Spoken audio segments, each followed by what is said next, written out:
Selanjutnya, kode etik dan kode perilaku ASN. Kode etik dan kode perilaku merupakan pedoman sikap, tingkah laku, dan perbuatan ASN dalam melaksanakan tugas pokok dan fungsi, serta dalam pergaulan hidupnya sehari-hari. Apa tujuan dari kode etik serta fungsinya? Tujuan dari kode etik adalah untuk menjaga martabat dan kehormatan ASN, serta berfungsi sebagai pedoman dan standar penilaian dari perilaku ASN. Berikutnya adalah sistem merit. Sistem merit diatur dalam Undang-Undang Nomor 5 Tahun 2014 tentang Aparatur Sipil Negara. Sistem merit merupakan kebijakan dan manajemen ASN yang berdasarkan pada kualifikasi, kompetensi, dan kinerja secara adil dan wajar, dengan tanpa membedakan latar belakang politik, ras, warna kulit, agama, asal-usul, jenis kelamin, status pernikahan, umur, atau kondisi kecacatan. Manfaat dari sistem merit dibagi menjadi dua, yakni manfaat bagi organisasi dan manfaat bagi pegawai. Bagi organisasi, sistem merit bermanfaat untuk mendukung penerapan dari nilai-nilai akuntabilitas. Kemudian, untuk mengarahkan SDM agar bertanggung jawab terhadap tugas dan fungsi, serta mendapatkan pegawai yang tepat dan berintegritas tinggi. Kemudian bagi pegawai, sistem merit bermanfaat untuk menjamin keadilan dan keterbukaan dalam perjalanan karirnya, serta memiliki kesempatan yang sama untuk meningkatkan kualitas diri. Pelaksanaan sistem merit dalam pengelolaan SDM. Pelaksanaan sistem merit dibagi menjadi 3 tahapan.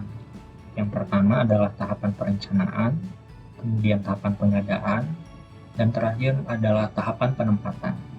Tahapan perencanaan adalah tahapan di mana ditetapkan kebutuhan pegawai berdasarkan kebutuhan dari masing-masing instansi. Selanjutnya, pengadaan kebutuhan pegawai untuk mendapatkan SDM yang tepat. Setelah didapatkan pegawai yang tepat, maka pegawai yang terpilih ditempatkan sesuai dengan perencanaannya. Jaminan dalam monitoring, penilaian, dan pengembangan sistem merit terbagi menjadi 4. Yang pertama adalah pangkat dan jabatan, kemudian jaminan dalam pengembangan karir, jaminan dalam mutasi pegawai, serta jaminan dalam penilaian kinerja. Berikutnya adalah mekanisme pengelolaan ASN. Dalam mekanisme pengelolaan ASN diatur menurut Undang-Undang Nomor 5 Tahun 2014 mengenai manajemen ASN. Manajemen ASN dibagi menjadi 14 bagian, mulai dari penyusunan dan penetapan kebutuhan hingga perlindungan ASN. Oke kawan-kawan, di sini kita akan menjelaskan tentang apa itu Smart ASN. Smart ASN merupakan pegawai dengan kompetensi, kinerja, serta profesionalisme yang tinggi sehingga mampu beradaptasi dan semakin responsif terhadap perubahan dan pencapaian tujuan organisasi. Dalam Smart ASN sendiri, itu mempunyai beberapa kriteria. Yang pertama, ASN harus mempunyai integritas, di mana integritas ini adalah kejujuran untuk tidak memanipulasi, berbohong, plagiasi saat bermedia digital.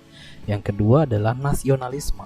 Artinya ASN harus selalu menanamkan sikap nasionalisme dalam bermedia digital.